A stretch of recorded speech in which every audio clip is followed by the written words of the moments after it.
Tuesday SportsCage, like he said, for Saskatchewan Lotteries, main fundraiser for sport, culture, and recreation in our great province.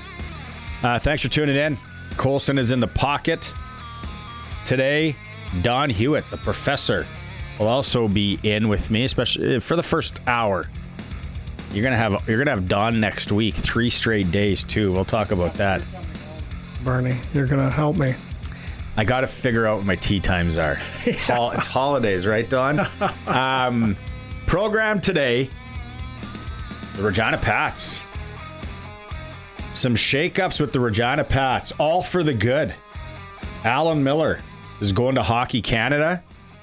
Dale Derkatch in as GM. We're going to hear from Alan Millar in a bit here. Rider news, lots of rider news. Dave Thomas just wrapped up at practice. A big name not practicing today. There's a little tease for you. We're also going to hear from Dante Myers when it comes to the riders. Arash Madani's in hour 2. We're hoping to have Dale Derkatch in hour 2. Glen Suitor in hour 3. Whole bunch around that. You're always welcome to participate. The Prairie Land Rentals text line. Power tools, gardening tools, generators, welders, whatever you need. You deal with the owner, 600 Albert Street.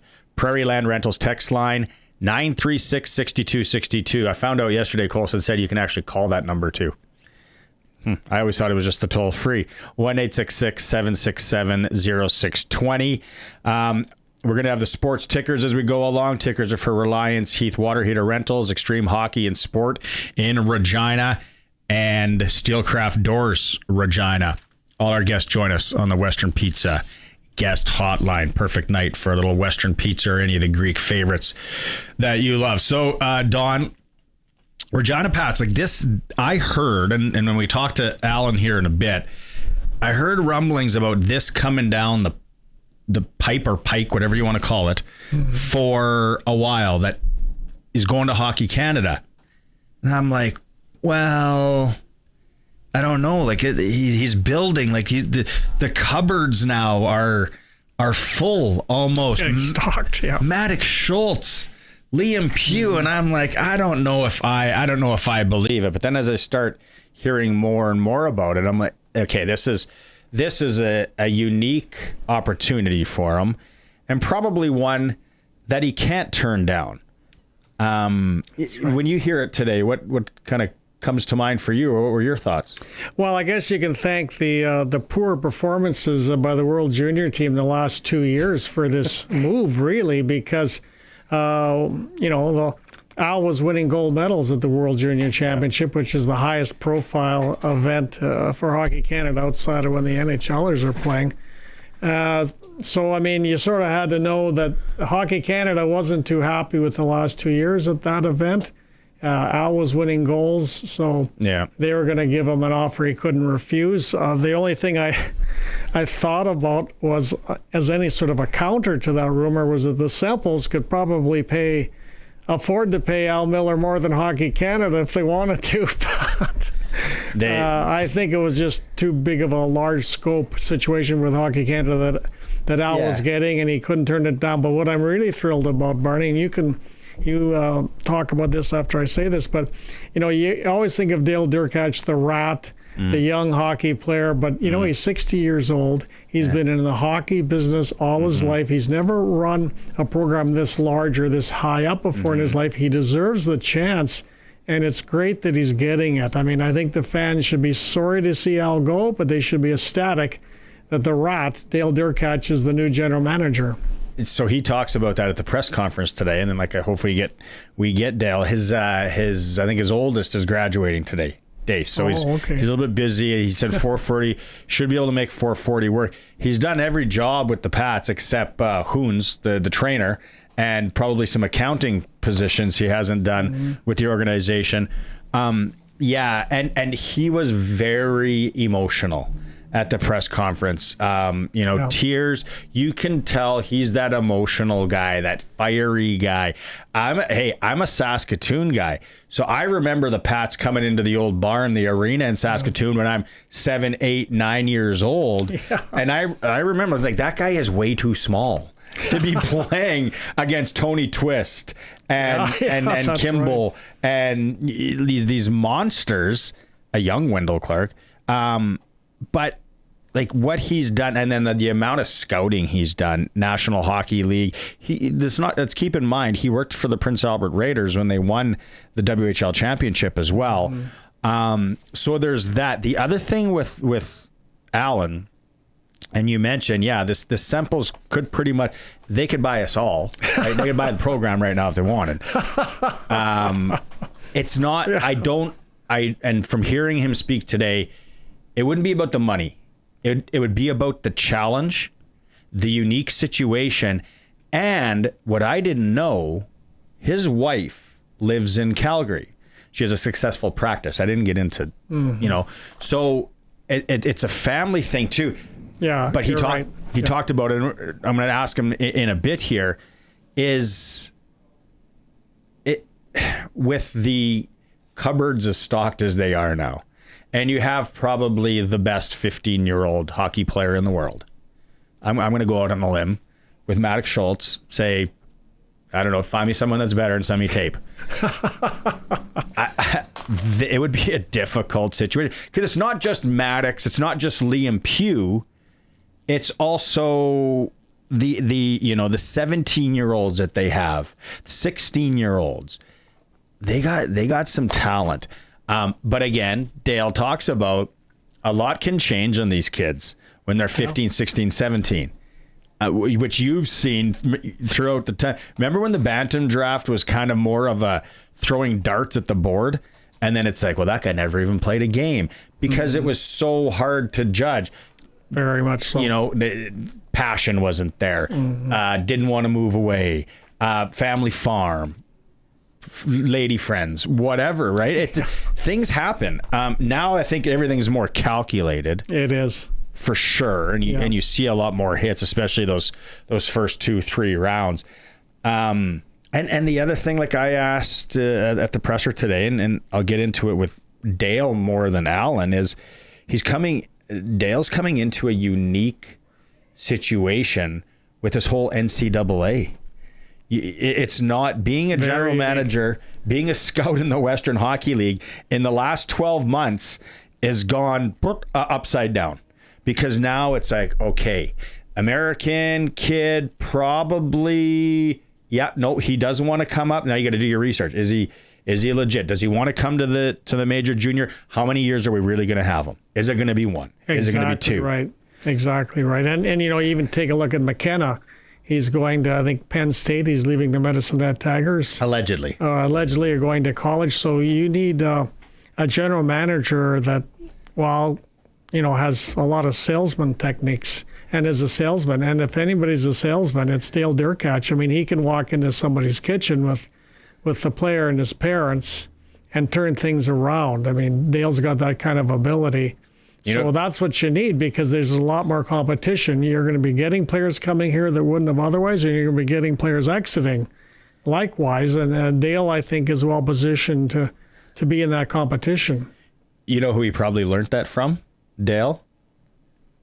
Bob Strum, who was the general manager. Great point. Exactly. You would know. I've had a chance to interview Strummer on the Monday Nooner. What a character. And then he's been on the SportsCage as well. Yep. Some of the stories on how, and I hope Strummer wouldn't get mad at me for saying this, how he manipulated the different, the draft, the waiver wire, the trade deadlines, all that. He was ahead of it. He was ahead of his time when it came. I think what the story, there was a teletype.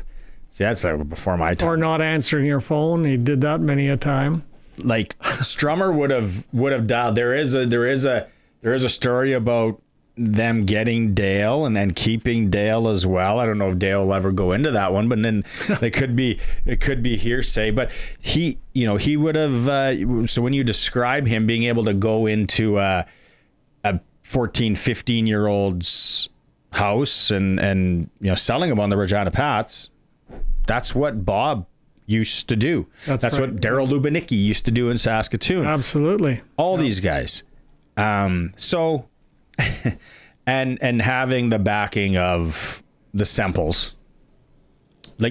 Well, and another thing too, Dale has an outstanding eye for talent. I mean, Leon Draisaitl was the Prince Albert Raider because of Dale Derkatch, and he's now one of the best players in the NHL, partly because of Dale Derkatch. He's got a great eye for talent, and he's got some younger guys that are going to be helping him that are getting chances too.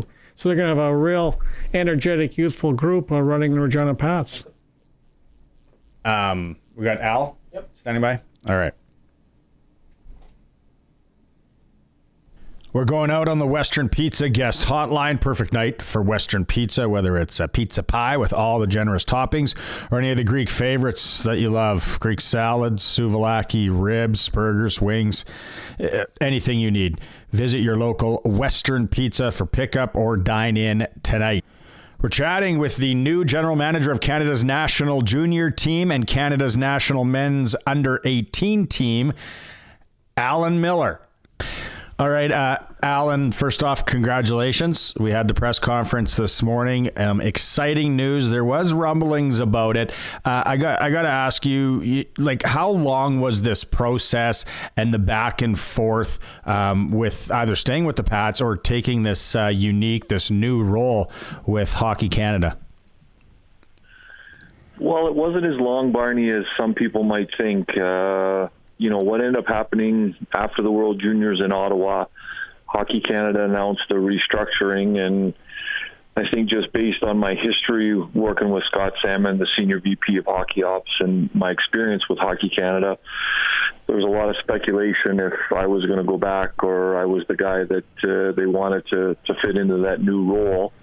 But at that point, there was a process in what we were doing here in Regina, and so it really wasn't until we got through the draft, we got through development camp. Scott Salmon got through parts of his process, him being at Men's Worlds, that we got to a point where we were discussing if this was something that I was really interested in doing, and in the last week or 10 days or so, spent some time with Gord Pritchard and Sean Semple and talking about things, and just came to the conclusion that it was a real special opportunity, Barney, and for me both professionally and personally with my wife in Calgary, and just really good fit for us moving forward, and an exciting time for us with this new role with Hockey Canada, and I believe I was able to do it with the confidence that we had good people in Regina, and I was very pro Dale Derkatch taking over, and I think he'll do a fabulous job. The one thing that stood out to me in the presser today, Alan, was you talk about, Maddox Schultz, great, and then you make the trade, Liam Pugh, 3, but the prospect pool that the Regina Pats have and what you saw at the spring camp made the decision tough. Really tough, and I made a comment today at the press conference that I believe that development camp was going to be good, and it exceeded our expectations. The 09 group has developed very well, specifically with a lot of size and whether that's Hanby down the middle, Paul on the wing, Ryder Dunn on the back end. Austin Wagner growing into his frame as well. You saw some of the American players that we had here where, we're working through a process to hopefully, sign a couple of those guys where lots of interest in Zimmerman, lots of interest in Zapperzan being part of our team moving forward. Thought Shea Rollison was real good. And then, those first 5 picks in the first and second rounds were all impressive. So, certainly along the way with, what we were building, and part of me wanting to see that through and how exciting it would be. There were certainly pause for thought along the way, but just when I came back to the core in terms of, the opportunity with Hockey Canada and where I'm at in my career, and, and I think, Barney, part of it too is the competitiveness that I have personally of, I was with Hockey Canada for 2 World Juniors. We won 2 World Championships. I left. They struggled for a couple of years. I'm not making those comments because it was all about me. It wasn't. Different player pool, different, staff and all those things. But there's certainly a competitiveness and a motivation to get the national junior team on track, and I'm looking forward to leading us through that. Team manager of a junior team manager of what you're going to be doing with Hockey Canada, I can't even imagine. I'm sure there's some similarities, but it's going to be a lot different. Like, what would you say to us on the outside looking in, how this role will be a lot different with you, because it's more than one team, and also dealing with what you're going to have to? Yeah, the extensive scouting. We talked about it today, Barney, in terms of the geography around players in the NCAA now. I'll probably average 27, 28 days on the road beginning in September through April, and that'll encompass preparations for the national junior team, the under 18 world championship team, and then as we roll into the summer. And obviously there's lots of scouting with the GM of the Pats job, but this is a little bit different as you're, building a team, around the best players in the country, and the microscope that you're under when you're doing that. Where I'm managing Regina, I'm surrounded by full-time staff and coaches in that, and with our national teams, we're surrounded by full-time people around some scouting and logistics, but we lean on the Canadian Hockey League and for our coaching staffs and training staffs and obviously the players. Mm-hmm. So those things are a little bit different, but at the end of the day, the team build is the same, scouting is the same, in terms of putting the best foot forward and putting a team on the ice that can compete for a world championship. And similarly, what we do in Regina and what Dirk and his crew are going to do moving forward is, I'm going to build a team over the short months. Dirk's going to build a team over, 2 or 3 years and get to a point where they have a chance to win a championship. You use the word your competitiveness, that you're a competitive guy. Some people would say there's going to be an enormous amount of pressure in this role to get Canada back to where people are accustomed to for a gold medal. Do you like using the word competitive and pressure, maybe pressure being a privilege of it all? Well, I think it's a privilege. Anytime you're in a position where pressure is part of what you do, it's a privilege. And whether you're a coach or a manager, that's why a lot of us do it, because we want to be in the press box or we want to be behind the bench when it's hard. And so I lived that through a few World Juniors and World Championships along the way. I think I'm prepared for it and excited about it. Going into Minneapolis here at Christmas time, the Americans going for a three-peat. Mm-hmm. I was faltering the last couple of years. The competitive juices are flowing already, and to get there and Barney, to be honest, to shut some people up too. Mm-hmm.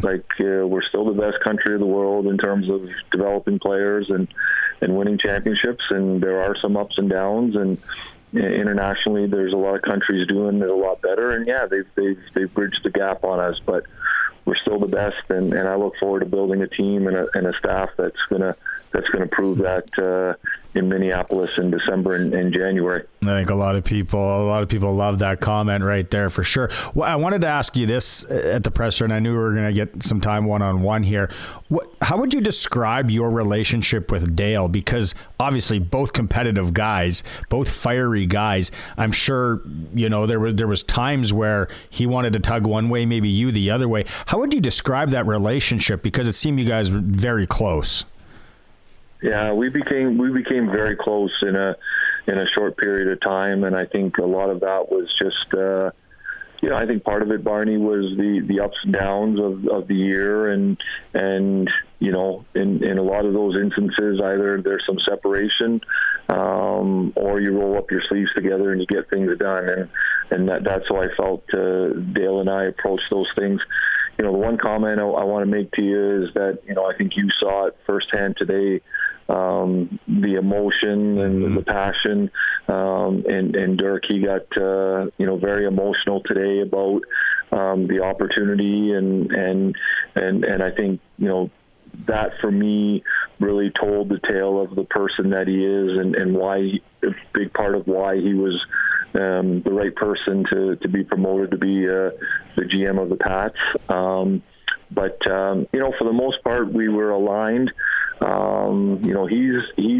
a fiery guy. He's passionate. There's a few times in the press box I put my hand on his shoulder and, hey, Dirk, relax. I thought he was going to jump out of the box or go after a referee or something, and I love that about him. And but you know what, we as much as we were aligned, I don't think you go through everything in that you're always on the same page, and I think what we were able to do is agree when we agreed, disagreed when we agreed. Someone at the end of the day had to make the decision. That was me. Now that's going to be Dirk working with Tristan Fry and the group. But I think when Dale and I, nothing ever got combative, but I think we challenged each other and we made each other better.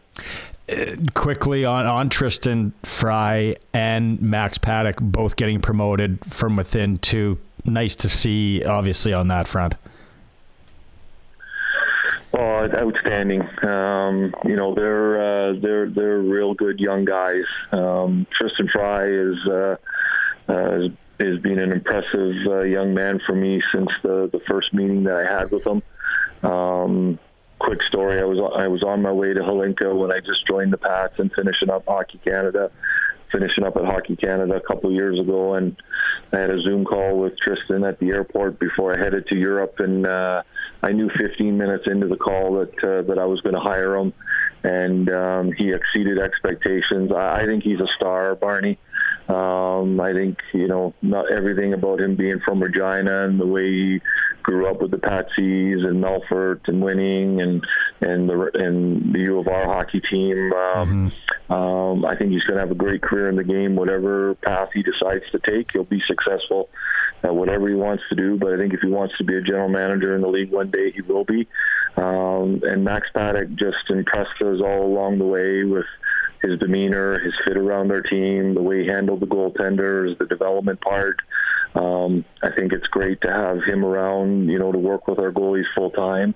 And the transition just worked that we could keep Max around full time. He could take on responsibilities around the manager of hockey ops position that Tristan had. And it was just a perfect fit to get two very quality young guys promoted within the organization.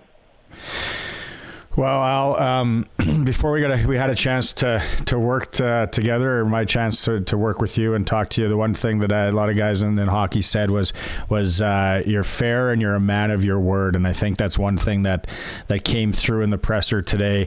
Nothing but the best. What an opportunity for you. Like you said, it's a good chance to shut some people up, and I've always appreciated our time and our chats. Thank you. Thanks, Barney. I really appreciate that, and I look forward to staying in touch. It's time to go to break. It is a Sports Cage. We are streaming at sportscage.com through our YouTube channel. Thanks to everyone who's hit subscribe and the like button. And as always, we're on the home of the Regina Pats, 620 CKRM. It is for Saskatchewan Lottery's main fundraiser for sport, culture, and recreation in Saskatchewan. Don Hewitt, the professor, is with me. All right, Don, I'm very intrigued in this because Dave Thomas, voice of our Saskatchewan Roughriders, he sends a note. Trevor Harris was on the field but did not partake in practice today. So You and I are sitting there going, well, but then luckily enough, Dave, the veteran that he is, he has a Coach Mace clip talking about Harris and the possible injury situation. Yeah, he's dealing with a little bit of infection, kind of played through that, and then also he took a pretty good shot in the game. So we're just honestly just playing it kind of smart and kind of just look at that, but he's fine. He's one of those kind of, pushing me to do it. I say, hey, just relax, let's just, yeah. No, he'll be fine. Okay. Yeah, so he can, if the power washer in the back, or it sounds like the Midway. at the exhibition. You're driving down, and the I didn't know last time I was there. I didn't see a lot of power washers. I shouldn't say the that. generators going. Oh yeah. Okay, so some sort of infection. I don't know where that would be, and he did take a pretty good hit. What did you think of the game against Toronto? Obviously, Luke Wilson stirring the pot, and we talked about that a lot yesterday, calling it, what was it, garbage football, junk garbage, football? You said. There was a lot of penalties. There was when's the last time you saw a walk-off kick return for a win? Do you remember one? Right, well, Rob Vanstone tweeted on one, but it wasn't a walk-off like this one was. I mean, I don't know what Luke Wilson's talking about, because the name of the game, folks, is entertainment. That's the name of the game. I know the penalties were annoying for Rider fans, but that was just an incredible ending. And how you can say anything negative about that, I have no idea. And of course, the Argos, they were smart enough to have 11 men on the field. That helped. So, at the end of the day, why did the Riders win the game? Well, partly because of a Toronto Argonaut coaching error, for sure. But here's the weird thing, Barney, to go on a bit of a different topic. I mean, that was such an exciting ending. Like, nobody could believe it. It was wild. The Riders are 3-0. That's 3 wins, 0 losses. That's pretty good. I mean, you take a look at the Alouettes last year. They're 12-5-1. Out of those 12 wins, they had a sensational regular season. That's why Jason Moss won the Coach of the Year, which he shouldn't have won, because Corey May should have won it. We can talk about that later if you want. But the name of the game in the CFL is winning close games and not losing games. Montreal won a bunch of close ones to get to that record last year. And yet, they're 3-0, and you hear criticisms around town about the team. And I go, this market's worse than the Toronto Maple Leafs. It's worse than the Montreal Canadiens. You're undefeated, folks. And you're complaining? Really, why? Like you said, the name of the game is entertainment. And it was. I find the CFL, and there's a lot of games, maybe this weekend aside. Yeah, there was, besides the Rider Toronto ending, there weren't, Calgary, Ottawa, it was like a snow game or something. Nobody could. I can't believe how easy it was to hit the under in that game. But then it kind of got dicey at the end. Yeah. And it's like, somebody that's texting me, he's like, if this goes into overtime, we're in trouble with our under bet. The weather was so bad. Winnipeg, BC wasn't really a great game. So it's entertainment. And he made right. some decent points. I gave him that yesterday. But the NFL is on a different level. There's no doubt about it. They don't need to worry about growing the game. They don't need to be all that. But it can be so boring the last 2 minutes of an NFL game. It can be exciting, yes, if a team's doing a 2-minute drill. But there's a lot of NFL games where it is over. And then you flip to the other game and you rip up that Sports Select ticket, Sask Lottery shout out, and you go on to the next game because it's over. Well, that's right. And when you have 32 teams, you can sort of bury your stinkers, because, the CFL with 9 cannot bury their stinkers. But, when's the last time, Barney, that you watched a boring NFL game? Probably last January. Yeah, as a Patriots fan. There's lots of dull NFL games. The last year and a couple of years has been awful. And Darian yesterday, Darian Durant, if you missed Double Talk with Darian for Campbell Safety Consulting, he talks about that you check downs, because you take what the defense is giving you. So why you're not going to air it out if they got 3 guys back and you can't throw it deep? You're not going to do it just for the sake of doing it. So someone at home goes, "Wow, that was exciting. That was a long bomb." No, you're going to nickel and dime. You're going to just eat. Well, you talk about those 2 games, that we talked about that weren't the most exciting, but in both games you had backup quarterbacks performing and starting. which doesn't always help the entertainment value, because even in the NFL, there's lots of teams in the NFL that do not have good backup quarterbacks. Oh. And there's teams in the CFL that also don't have good backup quarterbacks. It's no knock in the CFL because the NFL has the same issue. So, you had some, Mazzoli didn't play all that well, but when you consider how often he's played in the last 2-3 years since he was injured here in Saskatchewan, it's not that often. The rust is pretty deep, and Crum, weirdly enough for Ottawa, actually it sort of suited his style, and that's probably why they won, because you couldn't throw the ball. But there's this mindset, Barney, in my mind, that let's worship the NFL and poop on the CFL, and that's not really the reality of what I see on television. I'm not disputing what you said, that one is the superior league, obviously. The other one, most of the time, is the more entertaining.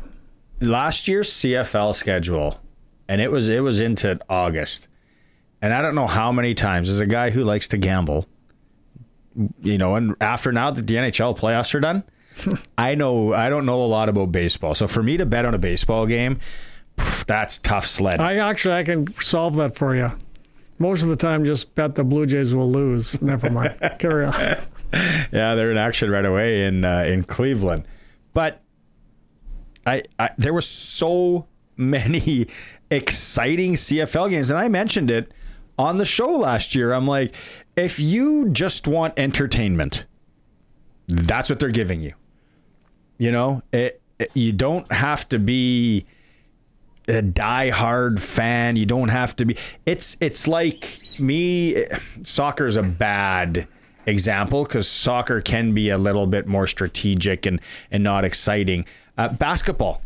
You put me in a high school gymnasium of a city final, a hoopla, something like 6A, 2A, St. Brew versus, Shaunavon. Yeah, that could be so entertaining and so exciting.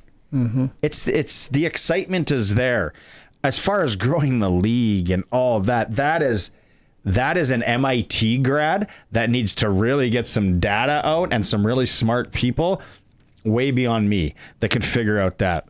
The penalties with the Toronto Saskatchewan game, 178 yards in penalties. Not pretty when the 2 games before the Riders are sitting looking, very disciplined bunch this year. Not so fast. Coach Mace today did talk about addressing the penalties from last week. Not who we want to be. I think we've been clear about that since day one. It was very chippy out there, and that's when you want to see the guys respond the right way. We did not, and again, we made it hard as ever on ourselves. I think it was like 173 yards that we just gave the other team, which almost equates to about 10 points. We can't do that. Can't do that in professional football. You put yourself in a corner. So we've got our own little system in the room now, and I think we'll be okay. Yeah. You know who I blame for the Rider penalties in a certain respect?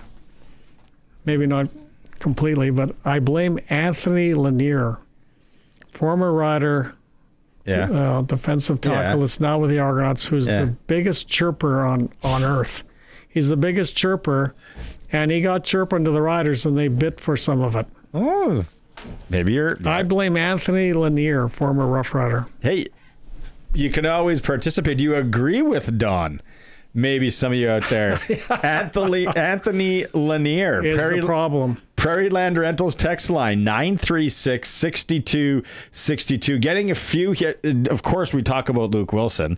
So right away, we're getting a few. I was going to disagree with Don because if you listen to the broadcast, Luke threw Dave under the bus at the end of the game because right when Dave mentioned that the Riders were being very disciplined, they had maybe 2 or 3 penalties, and then everything went down.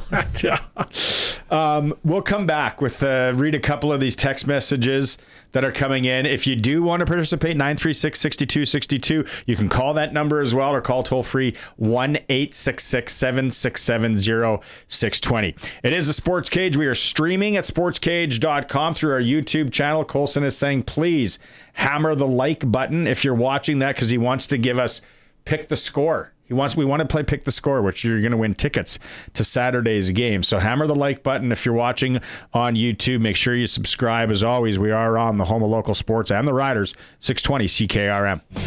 Right on. Heavy metal music back here.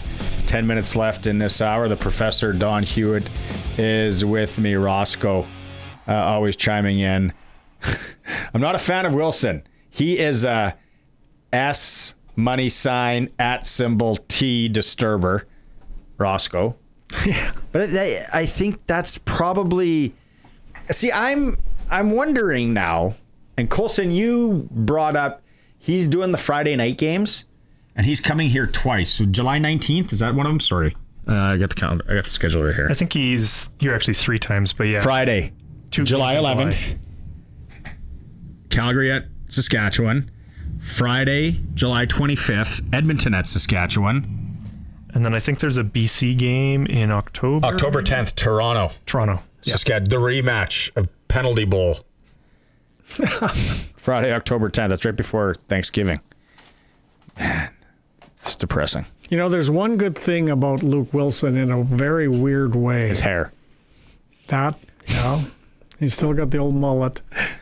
But I've always been a believer, Barney. You let me know what you think of this. Sure. I thought it was ridiculous, some of the things he was saying. That hot garbage was ridiculous. But sometimes in the competitive sort of space that we're in for attention for anything, including a sports league or a sport, any attention, whether it be good, bad, or indifferent, is good.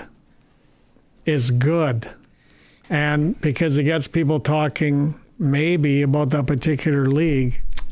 Now, you can disagree with this, no. But like Luke Wilson has brought more attention in some respects onto the CFL. No publicity is bad publicity is what you're saying. Exactly. And when there's controversy, say about a sports team, you know what that means. Like if there's controversy about the Riders or the Maple Leafs or whoever, it means that team deserves controversy because they're important. You know what I'm saying? Like if you don't care about something, you're not going to have editorials and opinions because nobody cares. But say, I just talked about what a tough market this is. The Riders are undefeated, 3-0, and they still get criticism. But on the other hand of the coin, that means they matter. They care. Yeah, people care. That no publicity is bad publicity for sure. Like probably 90% of the time in life, whatever it is. Then there's some times that I'm not going to get into on this program because we'll get definitely canceled where it's not the case. But I see, and then yesterday, I wonder now, does he take this role and really run with it?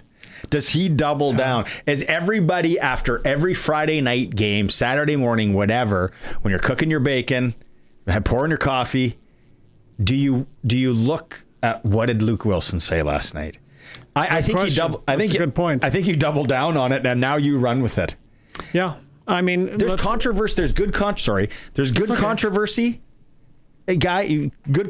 guy, and bad controversy guy. That's the point. He's got a chance here to be polarizing and the guy. And when he comes to the games on the first one, the 11th, Colson thinks he might get heckled. He might. I don't know. There's another 936-62-62. Yeah. Oh, I think he will get heckled. Personally, I'm not saying do it, but I think you get out there and chirp him? Bring back Anthony Lanier. I don't know, but a lot of it will be Barney. I don't know if you'd have to ask Justin Dunk this. I haven't seen him with any TV ratings this year in 3 Down Nation. I don't know if he's stopped doing that, but a lot of this will be proof in the pudding. If suddenly TSN's Friday Night Football has a nice little, move up in ratings, then let it carry on because it's working. But if it goes down in numbers, that's a whole different story. If people don't watch because they don't like what he's doing, it's going to depend on not that everybody's going to watch or not watch Friday Night Football on TSN because of Luke Wilson, but that'll be interesting to monitor if you had access to those numbers. I don't know if the ratings part as much or if the clicks after. The social media clicks, all that. Is that going to start? Colson, what do you think? I think it's not a bad play for him to double down on it and now take this role. Be the villain. Every good story needs a villain. Yeah, that's right. And like, it's a very common media personalities these days, is to have somebody who is just taking the outrageous take, whether it's real or not, right? And to a point. Exactly. And then the ones who make it an outrageous take and it's literally just blowing smoke, they eventually work their way out of the system. But the ones who are like Luke Wilson is pointing out some of the problems and being a butt about it, like, that could definitely be his role, and it could do good for the league. I can 100% see that. Yeah. Like, my friends at the game over there that I talk about, and they said, you're not you're not the know-it-all. You don't. I said, I don't. You know what I know a lot about? How to lose bets lately. That's all. I'm not an expert in anything. Love watching sports. Love commenting on sports. I like chirping. I could play that Anthony Lanier role if you want. I can see you chirping. I can see you chirping. Big Pat Verbeek, Claude Lemieux, little Matthew Tkachuk. I love that role. But Luke's played Super Bowl champ. Yep. Right, like he is played. Okay, quickly here. Thomas in Estevan is saying, "Who cares about what Luke Wilson says? Don't pay attention." And there's a number of people doing that. Tyra's looking to play pick the score. We got to get more likes for that, and then we'll fire that up. No name on this one. Got to clean up the penalties, but game was fun to listen to. Attaboy. As I mowed the yard. Yes, big yard on the farm in North Alabama. Wow. What if he's near Birmingham? Paint me a Birmingham, Tracy Lawrence style. That is cool. Yeah, I went to Tuscaloosa last year. What was that like? Alabama, Georgia. It was the Saturday night game. Oh, man. We could go off on an hour about that experience. If you're a football fan, I've said this before, bucket list, that was always on my bucket list, to go to a big game in Tuscaloosa. We just happened to be in Nashville, 3 hours away. Oh, man. I bet. And then I think this year I get to finally check out Texas, the Longhorn Stadium. Oh, Donnie. You're going on good trips. I'm just a bit of a nerd like that. I'm an experienced guy. Yep. Right? I don't need the fast car. I don't need the big muffler thing, truck, all that. I just like experiences. Colson saying we got a break here. Sorry, I wanted to get into the North Alabama guy. I like that. Thanks for messaging in. It is the Sports Cage. We're streaming at sportscage.com and on the home of the Riders, 620 CKRM. Sports Ticker. Riders back in the practice field. Trevor Harris was out there, but he did not participate. Coach Mace did say he did take a lick and dealing with an infection. Western Canadian Baseball League. Regina hosting Saskatoon tonight. Nice night for baseball. Saskatoon leads the East. Red Sox 5.5 back. Medicine Hats down the road in Weyburn. Blue Jays in Cleveland. They're 4-6 in their last 10. 4 back of the Yankees in the AL East. NHL.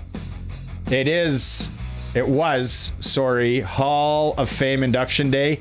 Joe Thornton, Zdeno Chara, Duncan Keith, Alexander McGillney, Jennifer Botterill, Brianna Decker, Jack Parker, and Daniela Savignon are all in this year. Patrick Marleau, Ryan Getzlaff, we'll have to wait. The Sasky guys.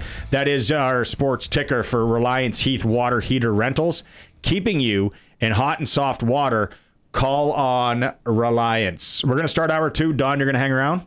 Yeah, if Arash is on, I'd like to. Yeah. Arash Madani will be in. You never know where that's going to go. Oh, also I got to mention soccer tonight. CONCACAF Gold Cup, Canada, El Salvador, 7 p.m. On the pitch. It is a Sports Cage here on 620 CKRM. Hour 2 of the show. Thanks for tuning in. Thanks to everyone who's been sending in their comments on the Prairie Land Rentals text line. Whether it's Luke Wilson or the Regina Pats shake-up news, we got a few on there to get through, Don. You got a really good show cooking here. I don't mind saying so being that I'm here, but you do. You got a good one. Saskatchewan Rough Rider Foundation 50-50. 50 Riders 5050.ca. You buying a 50-50 for the game on Saturday? Probably. Right? Might as well get in early.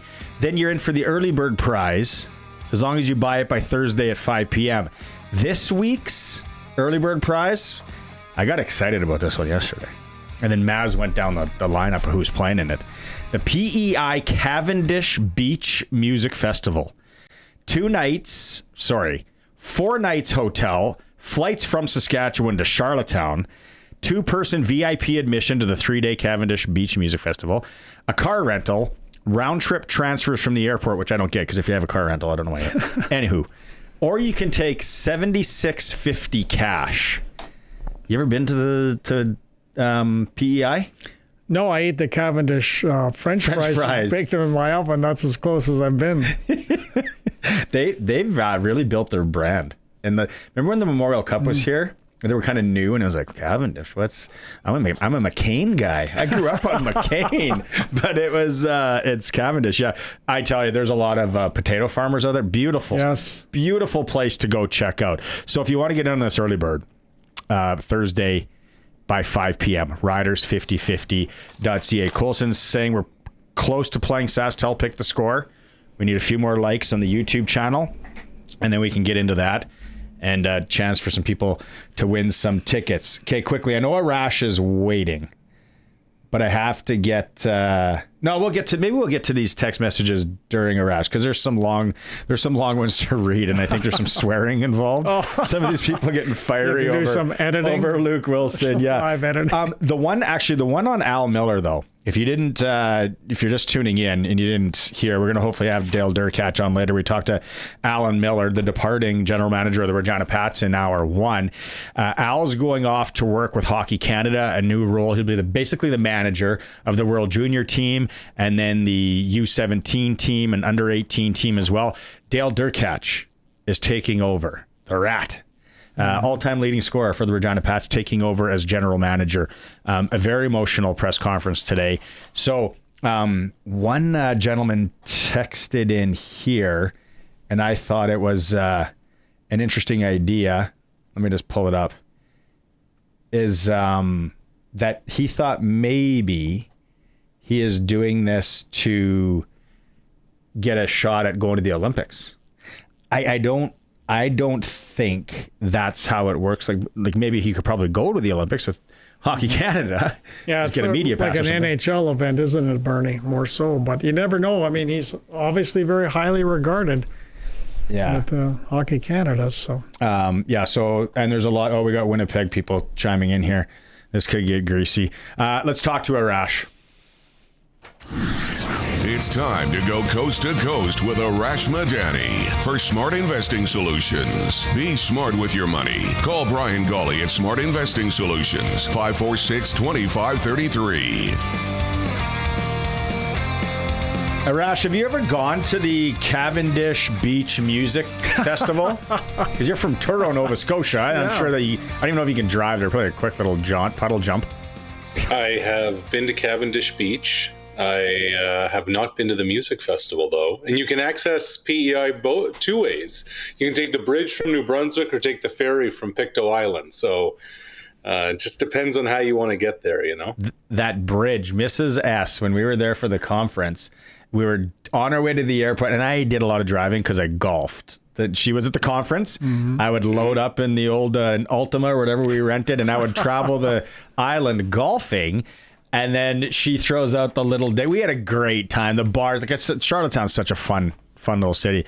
But just when we're boarding or getting ready to go on the airplane, she said, too bad we didn't go and check out that bridge and do some sightseeing. And I'm like, was that a dig on the golfing? Was that a dig because of all the golfing? Well, I think it was. PEI is known as a bit of a sleepy place, but in the summer, tourism kind of takes over. You know what you get, actually, guys?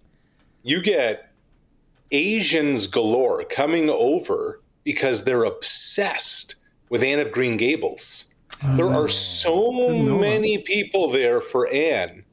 But now, especially this summer, with the Elbows Up tour going and a lot of people avoiding the U.S., I bet the Maritimes get inundated with tourists across the board this summer. Yeah. Yeah. I bet you're right. Gosh, a guy could profit. Actually, you're already right, because I read an article in the Globe and Mail about that a few weeks ago, that they're being inundated with tourists in the Maritimes.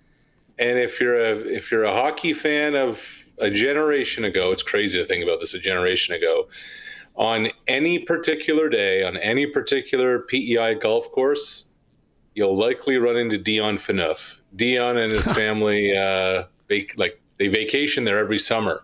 Dion's extended family has property in New London, PEI. So back in the day, I went and did a feature with him at his at the cottage. There's people that talk about, if you could move anywhere in Canada, where would you move? Going to Halifax once and traveling around a little bit Nova Scotia, and then now going to PEI. And I know people say, well, in the winter you can get those storms that roll in. It's like, have you spent a winter here? have you fired up your rig when it's minus 50 like for a week straight, and you go outside and your jacket's breaking? It's so cool. So I'm like, that's a place that I think I could hang my hat. I could things that seem slower there too. All we need is for Commissioner Hewitt to call the folks at Cavendish Farms, have them build a stadium in downtown Halifax. We'll get a CFL team, and then the two of us, Barney, since Commissioner Hewitt will be running the league, the two of us can run the show there in Halifax, and we'll have ourselves a ball. As long as the Commissioner Hewitt gets the ketchup as well. Ooh. To go along with the Cavendish fries. I'm a big gravy. That'll be fine. I'm a gravy connoisseur. Okay, let's get. I watched it. Colson and I were talking about it. I didn't hit the over. I don't know why I bet the over in Game 7. I knew it was going to be under, but I did put half a farm on OKC winning. It's unfortunate about what happened with Halliburton. Yeah.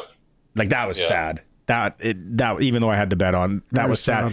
But this is historic. Let me just stop you right there. We'll get into OKC in a minute, and I think this is a great radio conversation, especially with the text line open. If you are a high performance athlete, if you're any kind of athlete, and the doc comes to you and says, "All right, here's the deal. It's Game 7 of the NBA Finals. Mm-hmm. There's a more probable chance than not that you tear your Achilles. Mm-hmm. You'll be out for a year. Mm-hmm. I mean, there's a slim chance you won't. Mm-hmm. What do? Play. All day. Oh, yeah. Yeah. You never know when you're going to get back. This is your shot. This is your opportunity. You're wired a certain way. It's horrible what happened, but I'm not shocked at all that he played. Okay, let me just inform you, educate me for a second, Arash. Was this Achilles tear? Did they think it was associated with his thigh injury? It was a calf injury, Don. So calves. Oh, okay, so it was. Oh, it was a calf. You're right. Okay, so it was associated. If you think back now 6 years ago, which is crazy, when the Raptors won it all, Game 5 of that series, Toronto led 3-1, and finally, for the first time in that series, Kevin Durant returned for Golden State. And he was on fire to start the game. Stop if you've heard this before. That's right. Thinking about Sunday. And then he took one bad turn and crumpled to the floor and grabbed at the back of the leg. It was the exact same thing. Look, these things just take rest. They take rehab. They take a ton of rehab, and they take time to heal. Not 3 days, which is all Halliburton had between games. That's the problem with these things. Interesting point. And if you remember, Barney, too, the Raptor fans were cheering, or some were cheering when he went down with the torn Achilles. And that was controversial, I guess, in itself. Was it not, Arash? Oh, yeah. Always be an asterisk there for really some people. Bad. Yeah. I still can picture, I was fortunate enough to cover that series and be in the arena. I can still see Jeremy Lin from the Raptors bench kind of waving his hands up and down, telling the Raptors crowd to quiet down. Oh, yeah. Mm-hmm. Pretty historic, though, right? To have that Canadian, and I think there's still people probably listening to the show that don't really get it, but the MVP, the finals MVP, the scoring title, that hasn't been done all that often, and this time it was done by a guy from Hamilton. And so, you think about that status, NBA champ, finals MVP, regular season MVP, scoring champion. There are 4 players in the history of basketball who have done it. When he was Lou Alcindor, Kareem did it when he was with the Milwaukee Bucks. And Shaq did it. And this guy named Michael Jordan did it 4 times. And now Shai Gilgeous-Alexander enters that pantheon, that conversation in a tiny little market in Oklahoma City. Like, you talk about the rise of a player, and from where he began his basketball journey, cut in high school, all that kind of stuff, to now not just the pinnacle of the basketball world, but the pinnacle of basketball history with some of the greats to ever do it. It's amazing. Yeah, and it seems like he's not forgetting where he's from either, Arash, because he was wearing a Canadian flag at the parade today. It's pretty cool. He wrapped it around his waist with the trophy, waving the flag around, waving the trophy around. You know, I think it was Javon Shepard, a former member of the national team. TSN went down to either Oklahoma or Indiana and did a sit-down with Shai, but they also put together a video of people from Hamilton, of people from his high school, of people who have been part of his journey. And Shai just sat there and watched the entire video. Like, league officials are trying to get him away from it, you know? And Shai's watching the whole thing, and he said, part of why I do this is for them. He said, I want people back in my hometown to see that this is possible. And he means it. He absolutely means it. Like, I spent a lot of time with Gilgeous-Alexander when we were at the World Cup in 2023 over in Asia. I was around the national team last year in Paris. And Shai wants the mindset of Canadian to be, why not us? We belong. This is us. Look, he is the greatest Canadian to ever win an NBA championship. And honestly, Don, Barney, I just get the sense that OKC is only getting started. Yeah, is there possibility? This is so hard because it's a big league. It's like the NHL. It's a grind to get back. You do have the injuries, this and that free agency. Sometimes an NBA throws you for a loop as well. Could we be, though, maybe on a little bit of a dynasty watch? I think so. And look, I agree with you. 1 year ago, I would have told you that the Boston Celtics are going to win 3 of the next 4. You know, and then next thing you know, Jason Tatum tears his Achilles, Drew Holiday gets traded, the Celtics don't know where they're going. But Colson, I don't know if you've got the board there. For those who are watching on the stream, the trade that Oklahoma made to unload Paul George, and they bring in Shai, and it's one pick after another, after another, after another. Jalen Williams, probably the Thunder's second best player, is courtesy of a first-round pick from the Clippers 3 years ago. In addition to that, later this week, they have Miami's first-round pick. They have the Clippers' first-round pick next year, too. Like, they're just on the cusp of things, and everybody's under team control for at least the next 2 years. And so you just kind of look at this, and, like, honestly, I know we're talking about Shai a lot, obviously. Lou Dort from Montreal, probably the best defender in the NBA, best defender in the finals. A grit guy who can, muck it up and get some rebounds. He's a stud, too. He'd be a good power forward on the third line, banging and crack. That guys are bouncing off him. Like, he's a thick, solid dude. Yeah, and Jeremy O'Day should put him on the neg list because he'd be a great Canadian linebacker. Little tight end. He'd wood, he'd thump. Little tight end shield. Just throw up a nice shield pattern. That guy's bounce off him. And then where's Chet Holmgren from? Is he from Minnesota? Yes. Okay. I kept calling him Slim. My boy's like, you're not going to hit the over. He keeps missing free throws. And I'm like, I'm aware. But he is one of those guys. He's like 7 foot, just over 7 feet. His legs are so skinny. Like, I don't know how many miles that guy has on him. Yeah. Because that's a big, lanky, awkward body to be going up and down the floor. But he's a young guy. In his rookie season, he had a season-ending injury. This is the thing with Oklahoma City. Like, Shai's 26, and he's the air quote vet on this team. Yeah, that's right. Yeah. Like my boy was like, look at his legs. Look how skinny his legs are. I'm like, he has 0 Ukrainian genetics in him, son. He doesn't have our calves. No. He doesn't have our thighs or our back end. That is for sure. Okay, let's go to Luke Wilson. And I don't even know where to start on this. Did he come on the show today, by the way? So he did not. He hasn't replied to text messages. Our text messages, anyway. Let's go. You've played this role before, where people have lambasted Arash. Thank you, Luke Wilson. Suddenly, I'm not enemy number one. How about that? Oh wow! You're the guy coming. You're the Homer Simpson meme coming out of the shrubs. Yeah. I am Switzerland. I am United Nations. I am here to bring peace. It makes some good point. Let's start first off. The junk football thing, I wouldn't go that far. It's entertaining. Maybe this weekend was a bit of a dud across the board. And I know he did the Friday night game. There's a lot of entertainment when it comes to CFL football. I wouldn't call it junk football. Can we start there? Okay, sure. Why don't we even just take one step back? I went on Sunday night to watch the NBA Finals Game 7 with some friends. Okay? I'm a basketball fan. I'm an NBA fan. It was great to see Shea and those guys win. That was not a good basketball game. The moment Halliburton went down, it had a great start. Halliburton went down. It was scattered the rest of the first half. It was sloppy. The third quarter turned into a runaway. It was not entertaining. It was not good basketball.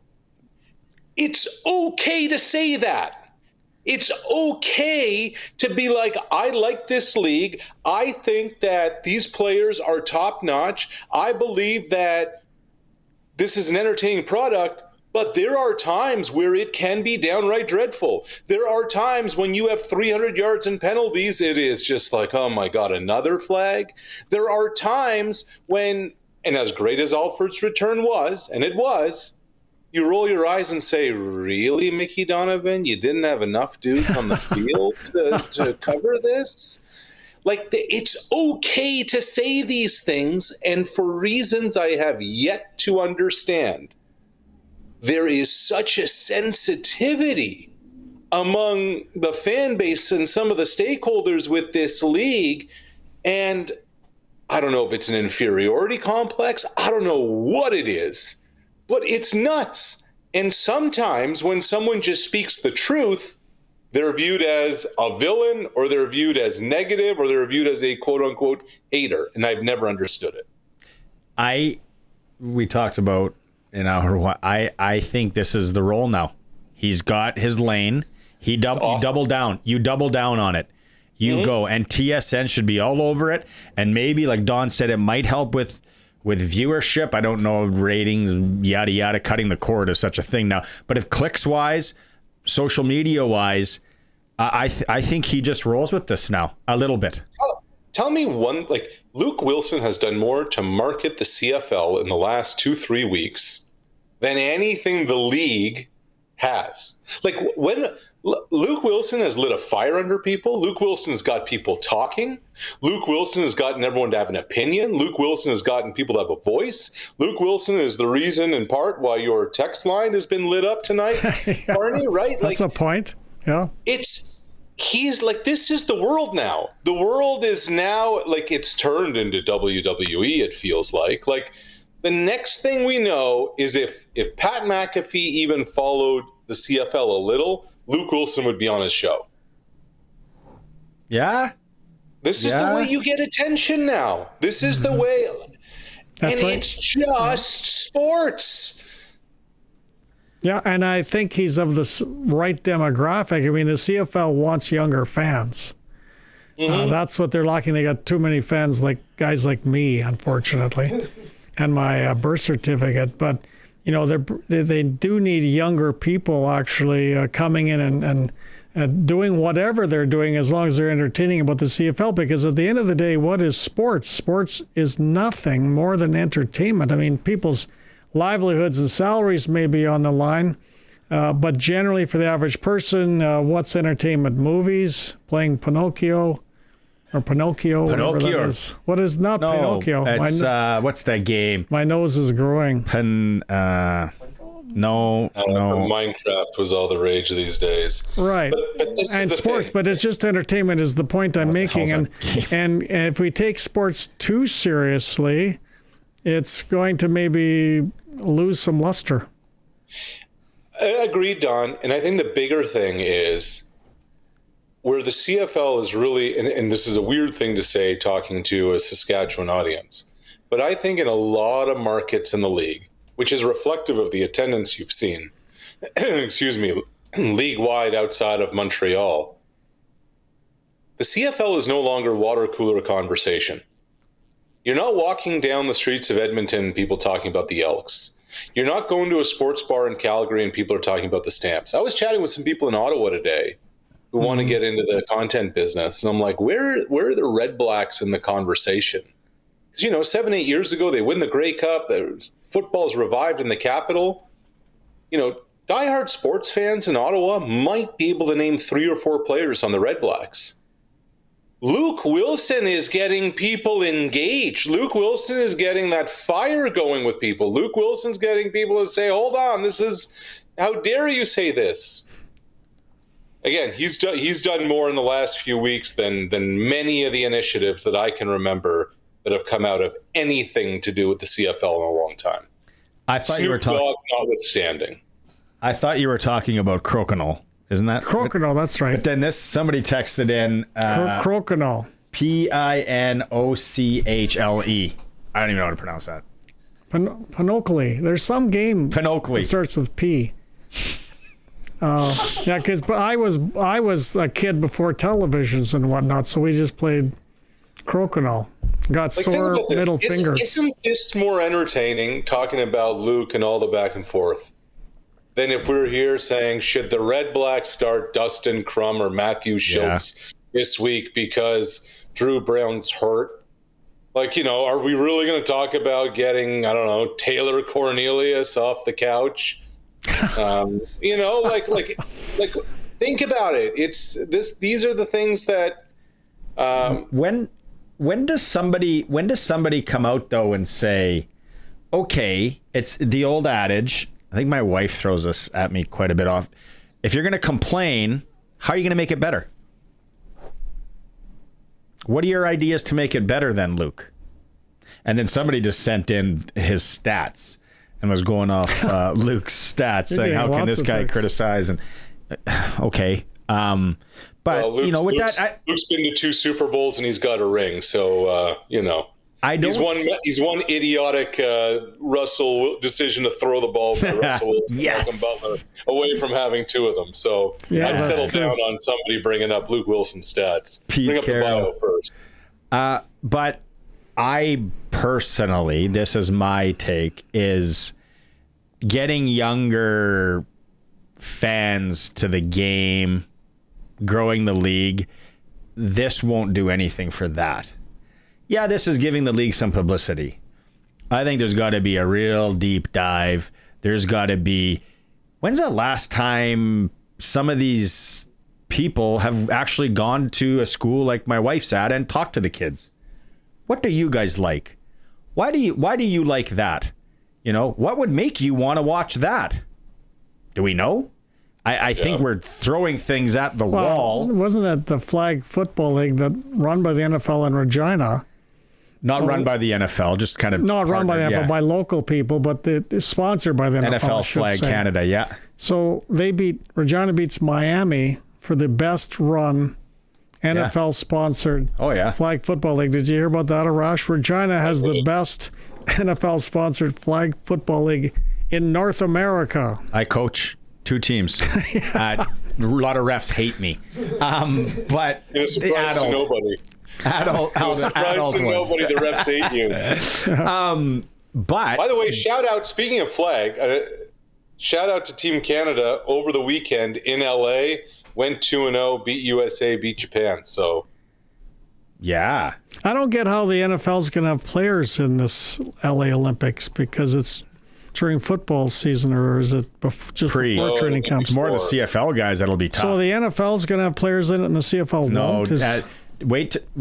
When you go home tonight, watch on YouTube USA versus Italy World Flag Football Championships from last year or the year before, and then you'll see how different of a game it is, and then you'll go, I don't know if wide receivers, I think, are going to be, we went through this before. Wide receivers are going to be able to play.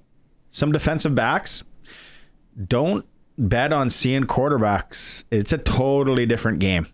Mason Nias. Mahomes has already said, I'm not going to do it. He said, I'll give it up to the younger guys to do. Brittany saying, no, you're not. The thing about flag and CFL. So this is probably 10 years ago now. CFL used to have the brand on the Regina Flag Football Fall League. It was CFL, and then you would get put on the Eskimos back then, the Tiger Cats, the Argos, and if you were on the Riders and you were in Regina, great, you were lucky. And then they had the East Tiger Cats, the East, or from different parts of the city. The CFL pulled that. How asinine is that? You have kids wearing the jerseys and the brand, and maybe it's not going to, there's not going to be a massive influx of kids all of a sudden following this, but it is something so simple to get the brand on the kids doing something they love, activity, and you pull that? Now, Stu Johnson, when I kind of brought that up, Stewie, Disco Stu, he thought that was crazy too. He was like, wow. And I said, he said, that's where I think he said we have to have a conversation. And I said, well, you got a conversation with Mike Thomas and the people that run it, because I can't figure it out either. I will tell you this. An educated hypothesis is that we will see the CFL involved in some more flag initiatives sooner than later. That's what the commissioner said. That's right. That's one of the things he wanted to do. And Barney, do I have permission? Can I ask Arash one Raptors question? Yeah, let's wrap it on that. He's been sitting on this one, Arash. Well, I just thought, of course... I think he's getting a parking ticket because he was not supposed to be here this long. He's been waiting to ask you this. That's right. I have to bill you. But, of course, the NBA draft tomorrow night, Raptors pick 9th. We saw a Spicy P, the self-proclaimed Spicy P, Pascal Siakam, almost win an NBA championship, not quite.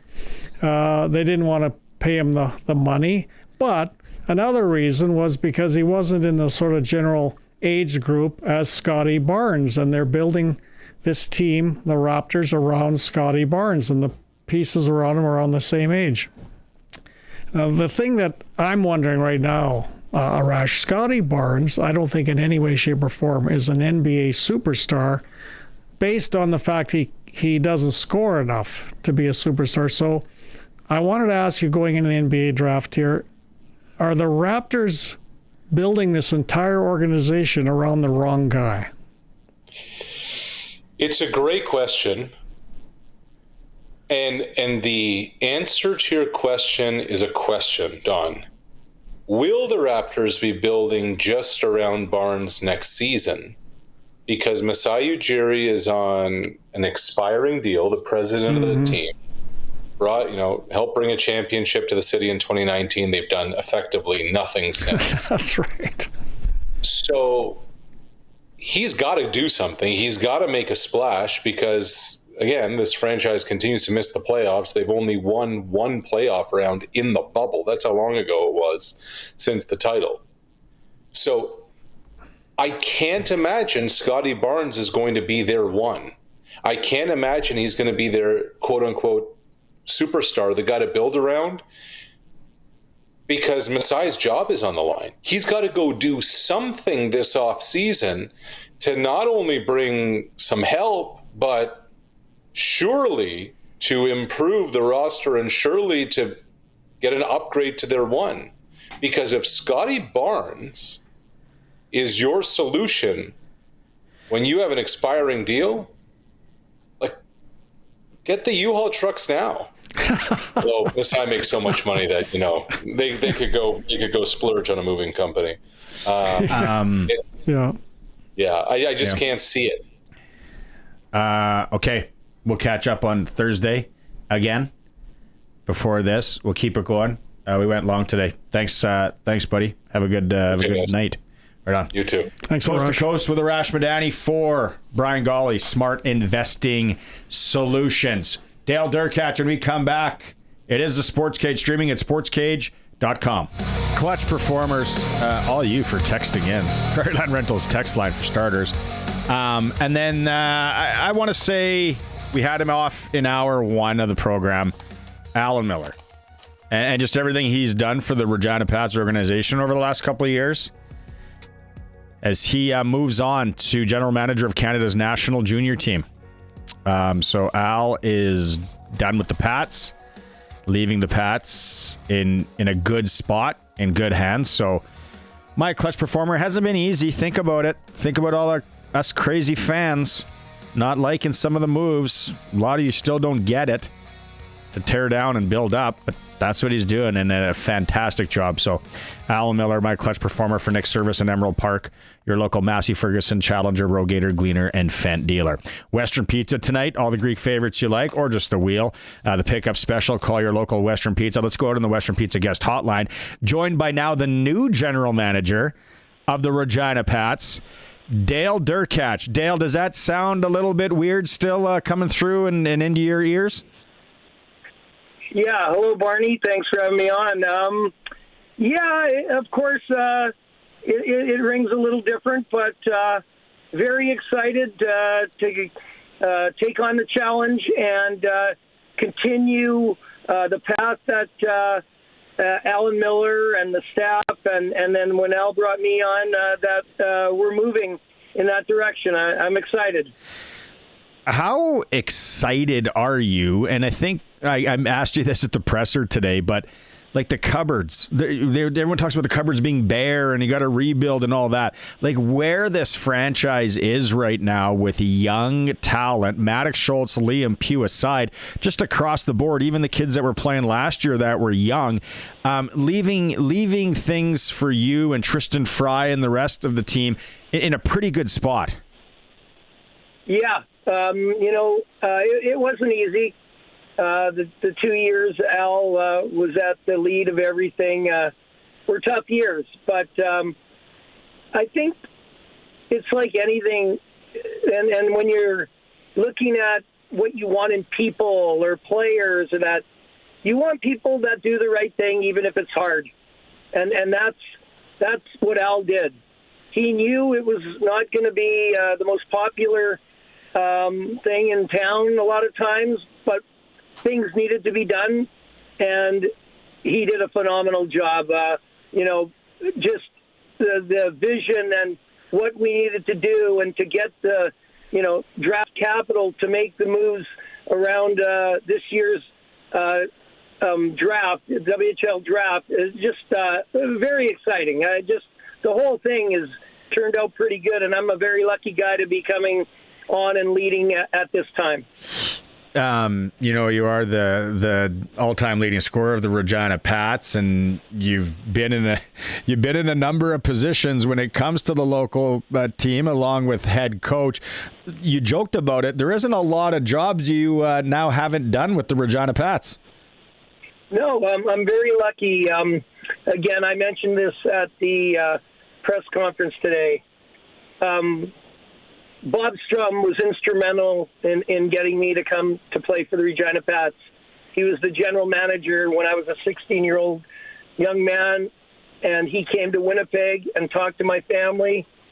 And it was a time where I was always told, obviously size an issue, that I couldn't play at every time the next level, whether it was Bantam to midget, midget to the WHL. And he was the first guy that said I could play. And it's funny, I talked to him yesterday and how it's all come around, and, couldn't be happier. I'm very lucky to get the opportunity and take on another role here. But I guess if things don't go well in this role, our our trainer and equipment manager better be worried, because maybe I'll try those roles too. Exactly. That's what I said to Hoons. I'm like, you're going to have to get Dale sharpening some skates at some point, just so you can say he's done it all. But your relationship with Al, and this is one thing I asked Al in hour one when I had him on. It's like, you're a fiery guy, you're a competitor. Al's definitely a competitor as well.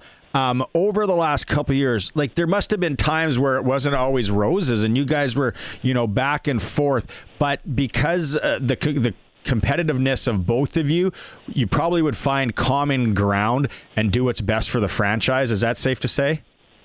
100%. And, Pete, I didn't know Al Millar coming in. He was an acquaintance that, when I was scouting for Columbus or Toronto, I would call and say hi and say, hey, could I do an interview with, Braden Yager? And I, just talk to Al a little bit, but I didn't really know him at all. So it was interesting to see how everything took shape. And in the end, I got to tell you, you don't throw around these things lightly. But he's unbelievable. He is an unbelievable manager, communicator, and he has a feel for people and cares so very much about people, and that the right things are happening for everyone. We're talking within the organization, the players. It's really great, and I think that's probably why we got along. Things might be hard, and there might be hard decisions, but we have to do what's right for the team and the players and the organization at all times. Yeah. So it was phenomenal working with him. New general manager of the Regina Pats, Dale Derkatch, joining us. Also, Dale, it speaks volumes of the franchise to promote you, but also a couple of young, up-and-comers, and Tristan Fry and Max Pax getting elevated as well. Yeah, it's fantastic. Those two young men took on, every challenge or everything we threw at them this year. Al and I pushed them. We got Tristan, on the ice. He's coming, he's scouting, and we asked a lot of him. And he took it on, happy to do it, and did it well. And then Max coming on, a rookie goalie coach. We said, you're going to be at the year-end camps. You're going to evaluate. We want a list from you. Put the goalies in order. Push them to have to work, to have to take on responsibility. And you know what? Both of them, perfect. They loved it and gave everything they had, and they are bright young men, and I'm excited to work with them. I'm going to hit you with possibly a hard one or one from left field here, but I'm wondering if you can give us an update on where the Liam Pugh possibly playing with the Regina Pat Canadians next year, which would get the 34-game exception with the Regina Pats. I understand it's with Hockey Canada right now. Can you give us an update at all on that? Yes, that's where it is at. All the paperwork got sent in last week. It was a package, a very nice package that Gord Pritchard really took the lead on and put together. That package is now with Hockey Canada. It had lots of forms to fill out, lots of appeal forms, lots of letters written by, different people like Kelly McClintock and Dan Neer with the Western League. There was a lot in there. It's with them, and they said that you should hear back probably within 2 to 4 weeks. So we're coming up on 1 week here, so I wouldn't hold my breath that it's maybe in a week, but maybe in a couple weeks from now we'll know more. And then last one here before I wrap it up. Your son Dace, graduating today, plays with the Prince Albert Raiders. What's his take on Dad now being the GM of the Regina Pats? Well, he said now we really have to beat you, and we play you twice in exhibition. We're going to beat you there, and we're going to beat you all year. And I said, okay, well, I used to want you to do well, but not so much this coming year. It's a lot like Hilty up in Saskatoon with his boy playing in Prince Albert. Same kind of thing. Hey, Dale, again, congratulations to you. This is awesome. It's awesome for the franchise, awesome for the city. Very excited for you. And again, thanks for taking some time today on a busy day, because I know you were dealing with grad stuff. Yeah, well, thank you, Barney. Thanks for taking the time to chat with me, and I hope I get to be on the opposite bench or on the same bench with you one time this summer again. Wow. We'll see. I might have retired. One and done for me, Yeah. Dale. Thanks so much. Have a good night. You too. Take care. Thank you very much. Right on. Pat's legend and now Regina Pat's general manager, Dale Derkatch, joining us here on the Sports Cage. We are the home of the Regina Pats. Thanks to everyone who's hitting the like button on the stream at sportscage.com. 8 new members: Joe Thornton, Zdeno Chara, Duncan Keith, Alexander McGillney, Jennifer Botterill, Brianna Decker, Jack Parker, and Daniela Savignon all in today. WCBL, Regina hosting Saskatoon tonight. Saskatoon leads the East. Blue Jays, they're in Cleveland starting right away. 4 back of the Yankees in the AL East. CONCACAF Gold Cup tonight. Canada, El Salvador, 7 p.m. Play a little soccer. That is your sports ticker at hour 2 for our friends at Extreme Hockey and Sport. Whatever your spring sport is, or if you want to check out the new Bauer Flylight gear, Extreme Hockey has you covered. They've always supported local. They are local. Extreme Hockey and Sport. That time of the day where we go out to Flowing Springs Golf Course and talk to Brian Raymond. Brian, I got to tell you, I know a guy that was talking the other day. He's like, my grips are so bad. I got to get my grips redone. And I was like, I think you can take them out to Flowing Springs. Brian can get those done up lickety-split. Yes, we can do that. We have a selection of grips out here. You know what? I mean, that's the only contact you have with the hitting area is through the grip and your hands, so it's critical. You know, the guys on tour, they change their grips pretty much almost once or twice a week. Wow. Yeah, that's how critical having good feel. What happens with your grips is over a period of time, because of the oils and acids that come out of your hands, it deteriorates the rubber, usually rubber, and they just get really hard. And you have to squeeze like heck on them, and that's bad for your golf swing. I'm looking at the forecast here, and we're going into kind of a weird long weekend, maybe next week and all that. But forecast looks good to golf, Brian, and doesn't matter the time of the day. People can go online and book, or they can call you. But we always talk about the specials if anyone wants a nice value to swing the wrenches. Absolutely. First of all, Mondays and Wednesdays, ladies and seniors, that's over 60, men over 60, $39 to come out and play the golf course. That's all day. Every day after 3, it's $38. After 6, it's $22 to come out and play the golf course. And for those of you from out of town who are coming in for that big game this weekend, bring your sticks, come out and play at the golf course. The course is in great shape. I'm sure you got hit with a little bit of rain over the last while. You know what? You can't beat a good rainfall, and it was nice. We got some nice rain. All right. How do they find you again, Brian? Give us a call, 306-543-5050, or you can book online at flowingspringsgolf.com. All right. We'll talk to you on Thursday. You betcha. Brian Raymond, Flowing Springs, best value to golf in the province, bar none. Hour 2 in the books. We're going to come back. Glen Suitor in hour 3, and we're going to replay the Alan Millar interview. If you missed that, it is a Sports Cage on 620 CKRM. We're into hour 3 here. If you missed any of it for Saskatchewan Lottery so far, you can go back and listen to it in podcast form anywhere you listen to podcasts, or you can watch it on YouTube. Thanks to the Professor Don Hewitt again for coming in. Al Millar was with us in hour 1, departing general manager of the Regina Pats. We're going to play that again for you here at the back end of this hour if you missed it. Thanks to Dale Derkatch for stopping by. Arash too, always fun. It's been an interesting program. We got an hour left. A lot of people driving home. Colson's giving me the okay to play Sastel Pick the Score. What is the score? Lions Riders 1-2, Riders 3-0 Saturday, 936-62-62. Someone today's walking away with 2 tickets to that game.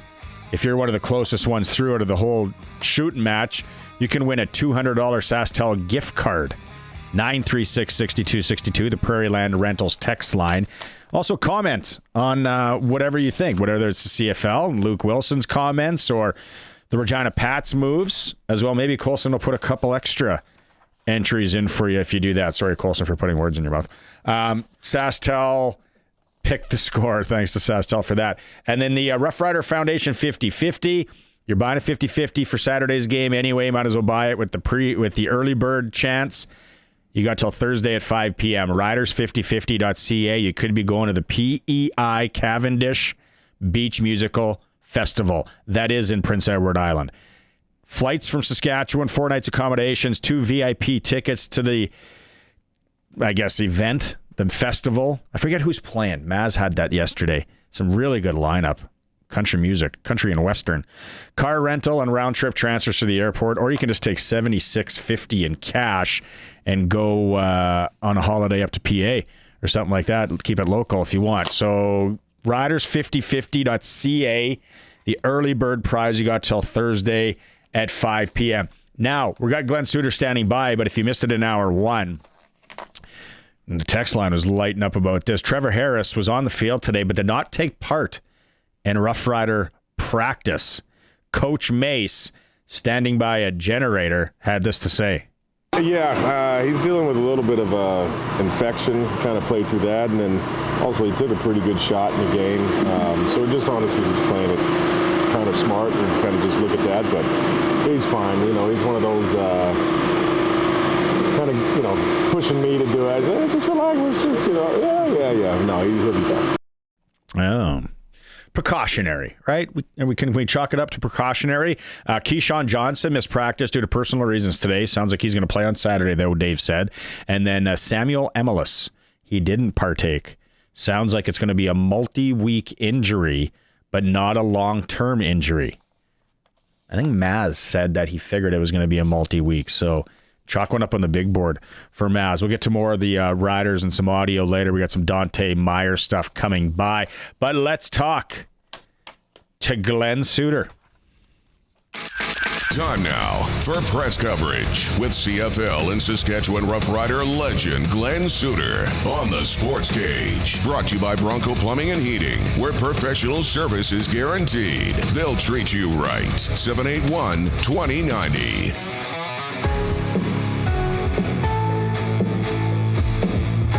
Glenn, I don't know, were you ever a part in your playing days, were you ever part of a walk-off kick return like that, whether for the good, for the Riders, or maybe Gizmo Williams did it against you guys, or somebody like that? Gizmo must have. Like, I don't remember, but I do have nightmares still, waking up in a cold sweat, seeing the name Gizmo as he runs away from all of us, me included, on a punt return team.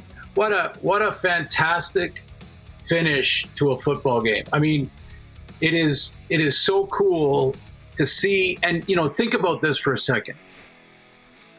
To have Toronto go basically drive the field and not only score a major, but get the 2-point convert to tie it.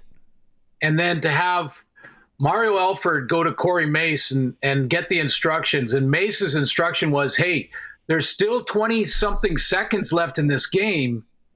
Just get it to around midfield, and we can still kick a field goal here.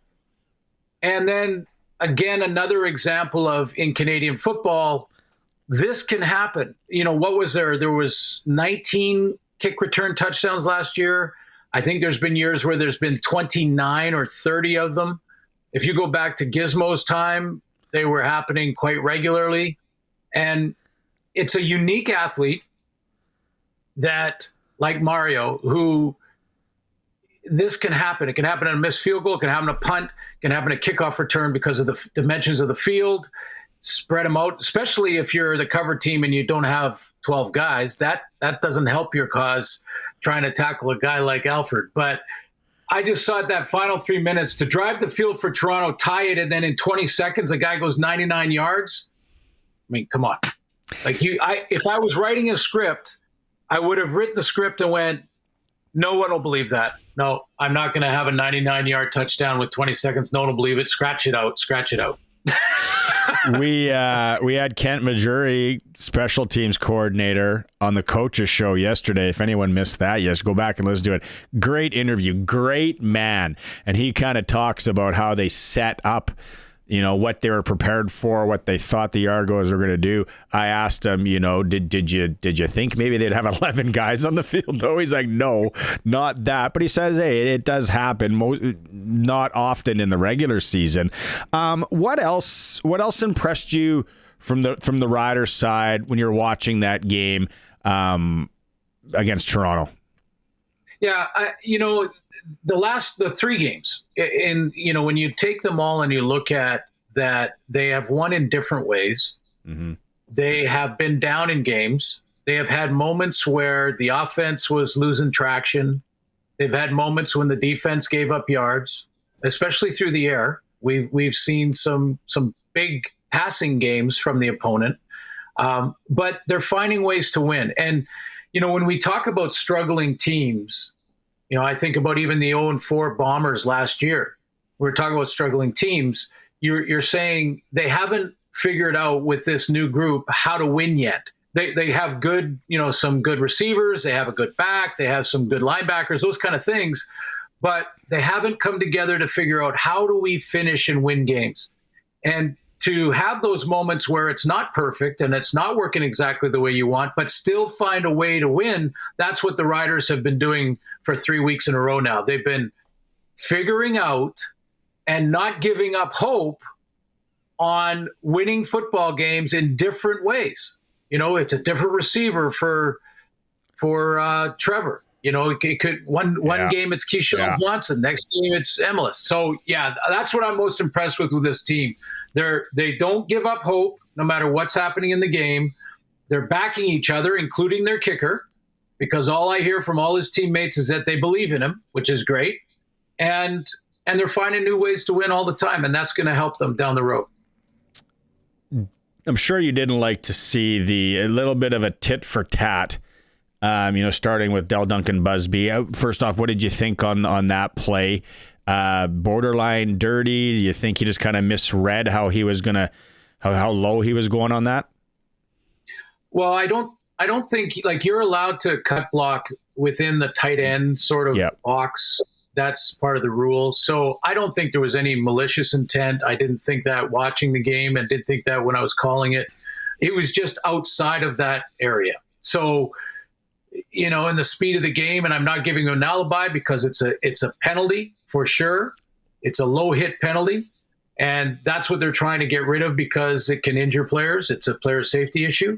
Yeah. And, I think for both of those hits, the second one in retaliation on Trevor Harris, that hit, that was clearly a retaliation hit. Like, you did this to our guy, we're going to do something to your guy. I was almost wondering, because of the new sort of standard in the rules, Barney, that was the league going to throw both those players out? Now, the Duncan Busby one, I don't think there was malicious intent there. I think he just miscalculated where he actually made the hit. If he makes it 4 yards closer, it's not a penalty. But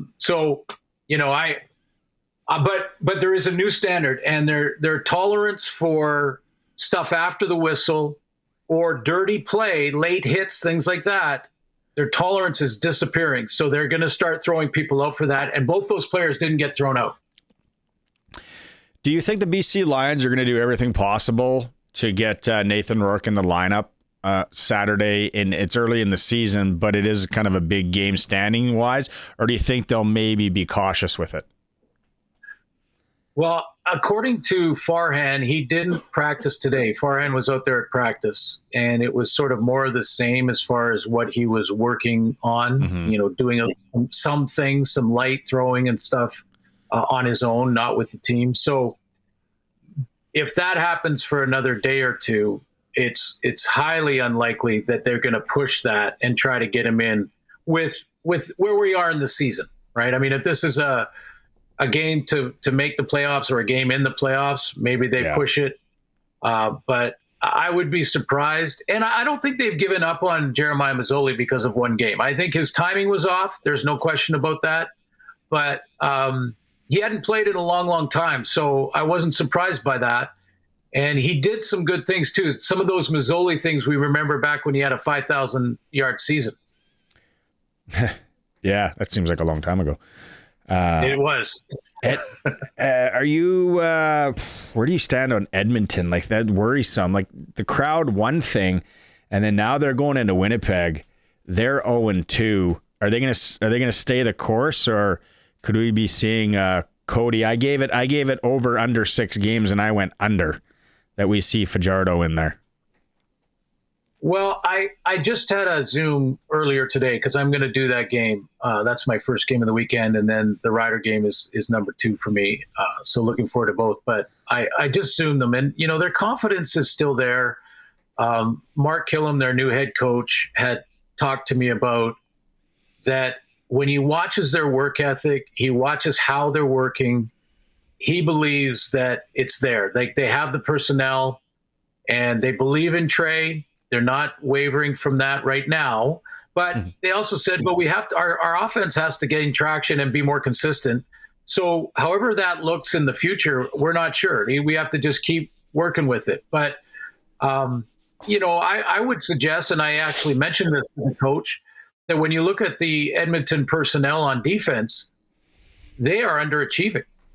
That defense, when you look at their personnel, looks like an all-star group. In fact, I was saying that before the season started. This might be the best defense in the league based on what I'm seeing on their depth chart. But your resume gets you onto the depth chart, but it doesn't do anything. It's what have you done for me today? And that defense is underachieved. So, and Killam said as much. He said, yeah, we got guys that can make plays that aren't right now, and we got to continue to do that. So I don't think there's panic in Edmonton, but because it's so new. And the other thing they mentioned, to your point, Barney, about Trey Ford, they mentioned that Jordan Maksimic, their offensive coordinator, who was in BC last year, and he worked with Nathan Rourke, and a different style of quarterback completely. They're still learning each other. I mean, Trey figuring out what Jordan likes, and Jordan trying to figure out what Trey does best. I mean, outside of his miraculous, make all 12 defenders miss runs, you can't live off that every series. So they're trying to figure out each other right now. And again, I'm not giving them an alibi, really. They've got to start figuring out how to win games. But yeah, they're not giving up on Trey, not yet anyway. I don't know if you've talked to him yet, but what are you going to say when you first run into Mr. Luke Wilson? I thought this might come up. I thought your first comment, you were baiting me to go there early, but I'm like, hey, now I'm giving it to you.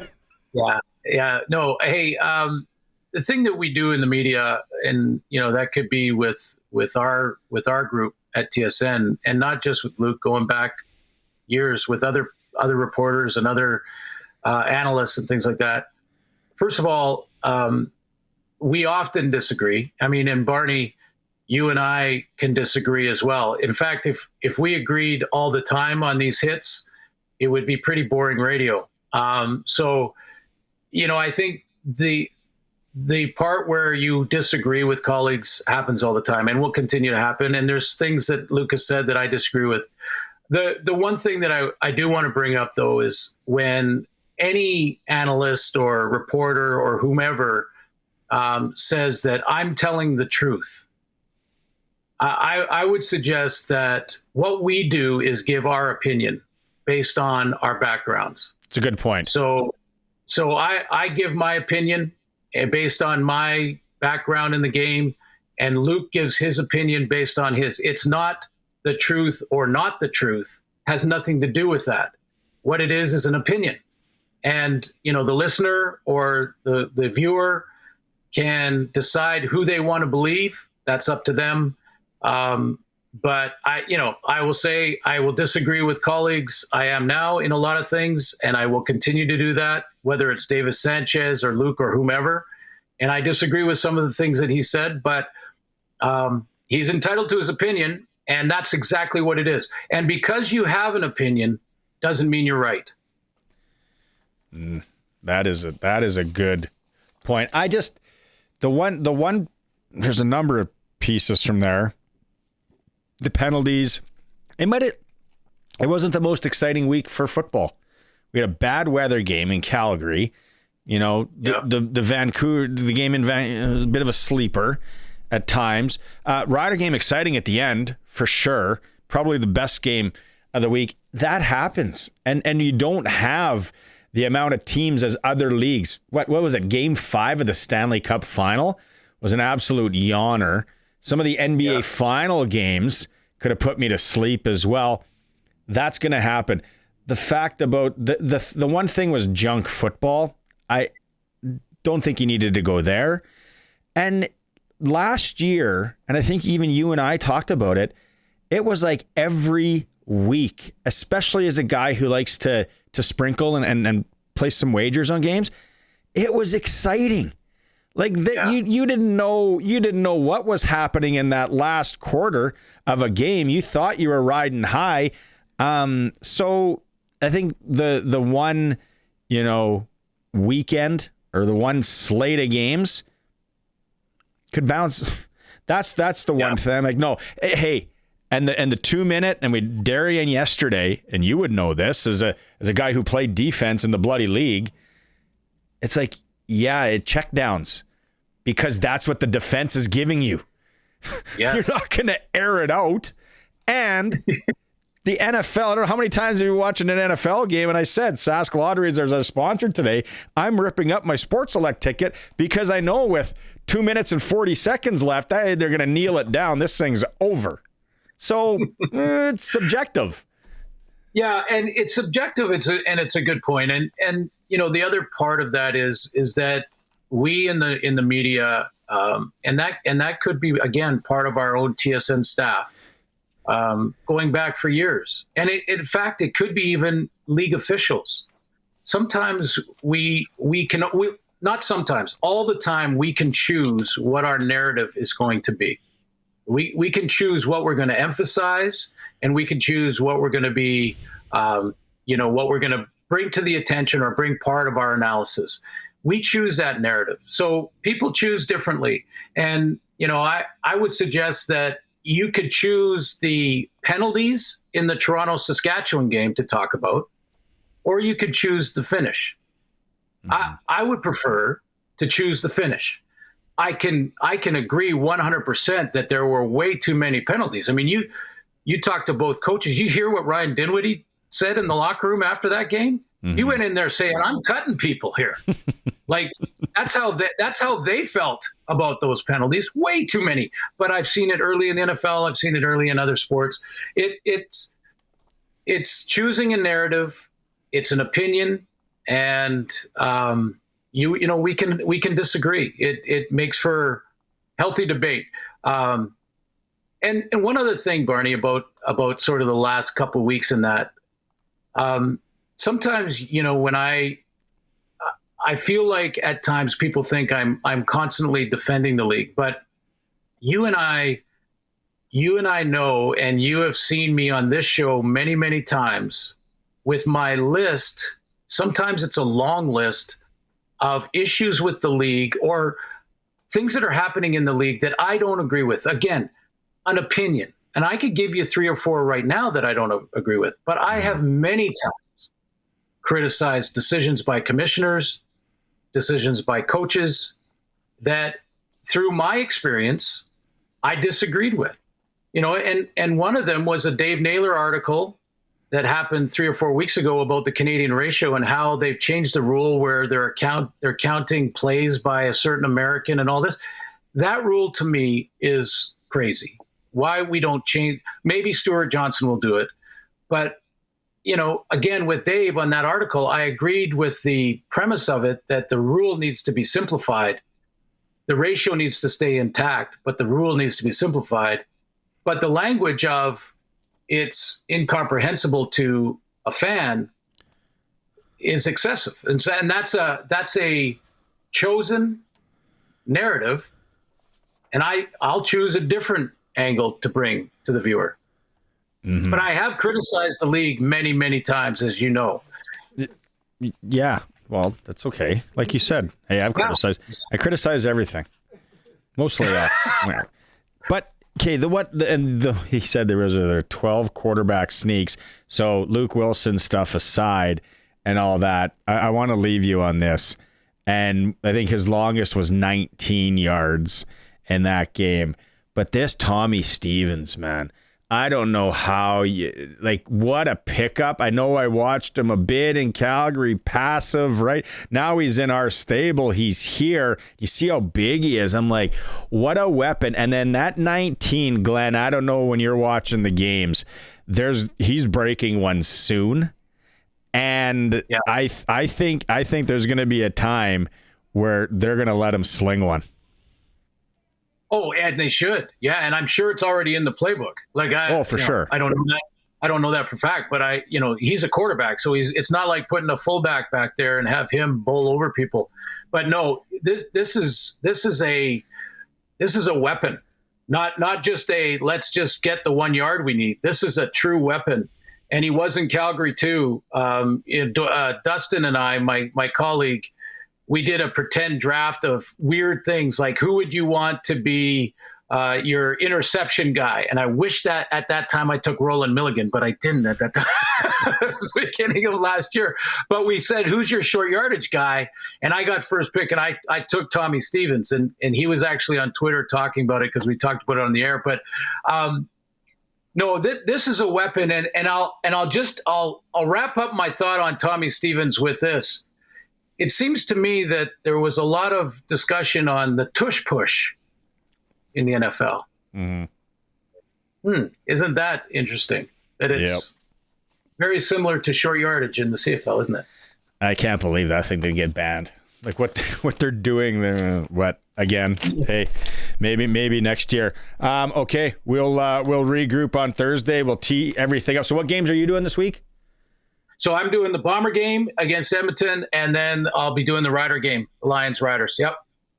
All right. Okay, we'll talk to you Thursday, Suits. Thanks, Barney. Right on. Press coverage with Glen Suitor for Bronco Plumbing and Heating. Professional services always guaranteed. They will treat you right, whatever you need, plumbing and heating-wise. Bronco Plumbing and Heating. Time for a break. SaskTel picked the score, 936-6262. What is the score for the game coming up Saturday? Lions and Riders, chance to win 2 tickets, chance to win a $200 SaskTel gift card. It is the Sports Cage on the home of the Riders, 620 CKRM. Hockey Hall of Fame, class of 2025, players going in: Joe Thornton, Zdeno Chara, Duncan Keith, Alexander McGillney, Jennifer Botterill, Brianna Decker, Jack Parker, and Daniela Savignon. We got baseball action in the city tonight. Regina hosting Saskatoon. Saskatoon leads the East in the WCBL. 7 o'clock first pitch. Medicine Hats down in Weyburn. Blue Jays taking on Cleveland. 4 back of the Yankees in the AL East. And then soccer, CONCACAF Gold Cup tonight. Canada versus El Salvador. And also from Rider News, Trevor Harris was on the field today, didn't take part in practice. Precautionary, it sounds like. Keyshawn Johnson missed due to personal reasons, and Samuel Emelis didn't partake. Sounds like it's going to be a multi-week injury for him, but not a long-term injury. That is your sports ticker in hour 3. 4, Steelcraft Doors Regina, built in Canada for Canadians, and they are now in their new 40,000 square foot location on Park Street. Anything you need when it comes to a garage door, Steelcraft Doors Regina has it. Dante Myers, we talked a lot about him. What a game that he had. It was only a matter of time. Breakout game. Dave Thomas had a chance to talk to him today at practice and his thoughts on his breakout game in TO. Honestly, I was just grateful for the opportunity. It was an interesting game going out to Toronto. It's a long flight, a long travel week, but I'm just glad we came out with a dub. Nothing spectacular, though. Yeah, he had 4 catches, 125 yards. A lot of the players that we talked to this week talked about the long travel week. I think what they were getting at is a lot of them would have rather just stayed out east. But like we talked about yesterday when Maz was here, Maz brought up a good point. Facilities at Mosaic Stadium, what the Riders have, second to none. Dante did talk about his spectacular 70-yard touchdown catch and run, and when he knew that he was home free.